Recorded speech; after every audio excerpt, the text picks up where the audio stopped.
नमस्कार दोस्तों, स्वागत है आपका मेरे चैनल पे। दोस्तों, जैसा कि आप जानते हैं कि एयरफोर्स को 83 तेजस मार्क 1A फाइटर जेट मिलेंगे।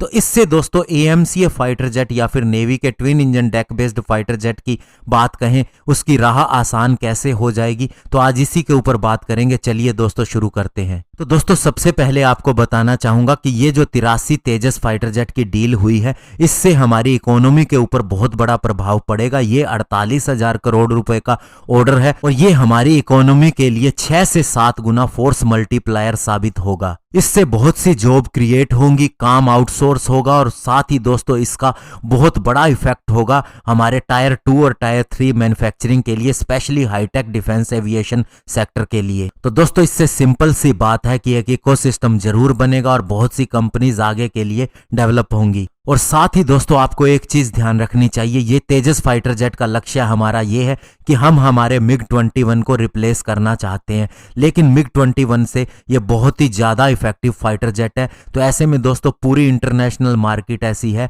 कि जहां सभी देशों के पास फाइटर जेट है और इवन दोस्तों रशियन फाइटर जेट है और उसे वे रिप्लेस करना चाहते हैं। अगर उन्हें थोड़ा सा इकोनॉमिक फाइटर जेट मिले और जिसका कंपैरिजन भी अच्छे फाइटर जेट के साथ में किया जा सके, जैसा कि तेजस फाइटर जेट है, तो दोस्तों बहुत बड़ी मार्केट इंडिया के आगे दिखाई देती है। और जहां तक दोस्तों LCA तेजस की जो पहली स्क्वाड्रन है, उसने 2000 एक्सीडेंट फ्री फ्लाइंग आवर पूरे कर लिए हैं। ये बहुत बड़ी अचीवमेंट है जो दोस्तों पाकिस्तान के JF-17 के पास नहीं है। और इंडिया की इस डिकेड के अंदर अगर कोई सबसे बड़ी एक्सरसाइज हुई है एयरफोर्स की, तो उसका नाम था गगन शक्ति 2018, जिसके अंदर 6 तेजस एयरक्राफ्ट ने एक बहुत ही इंप्रेसिव 80% अवेलेबिलिटी हासिल की थी, जो कि किसी भी फाइटर जेट के लिए बड़ी बात है। और इवन दोस्तों जनवरी 11, 2020 को जो LCA नेवी प्रोटोटाइप था, उसने भी पहली बार सफलतापूर्वक डेक लैंडिंग एयरक्राफ्ट कैरियर के ऊपर की थी और अरेस्टेड लैंडिंग को भी कंप्लीट किया था।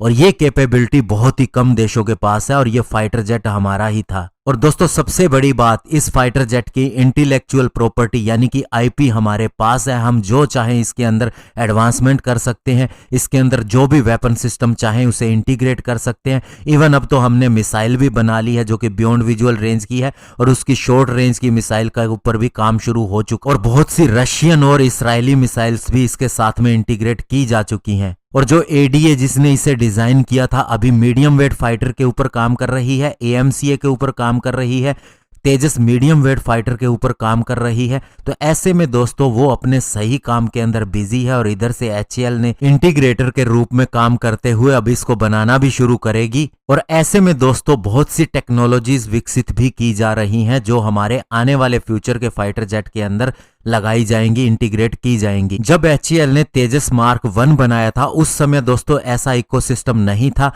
सारी चीजों को एक साथ में कई बार इकट्ठा कर देना पड़ता था, जिसकी वजह से बहुत सी प्रॉब्लम्स आ रही थी। लेकिन अभी सारे काम पूरे ट्रैक पे चल रहे हैं। जैसे कि आपको बात कहें, तेजस मीडियम वेट फाइटर, इसका पहला प्रोटोटाइप 2024 के अंदर आ जाएगा और अपनी उड़ान ले लेगा। और उसी तरह से AMCA और twin engine deck based fighter jet के प्रोटोटाइप भी आएंगे। और जैसे ही दोस्तों इंडिया MiG-21 को रिप्लेस करता है, तो इसी फाइटर जेट के एक्सपोर्ट के लिए भी हमारे पास रास्ते खुल जाएंगे। और अगर दूसरी कंट्री अपने हिसाब से इसके अंदर चेंजेस चाहती है, तो वो भी हम करके दे सकते हैं, क्योंकि दोस्तों ये फाइटर जेट के सारे IP हमारे पास है।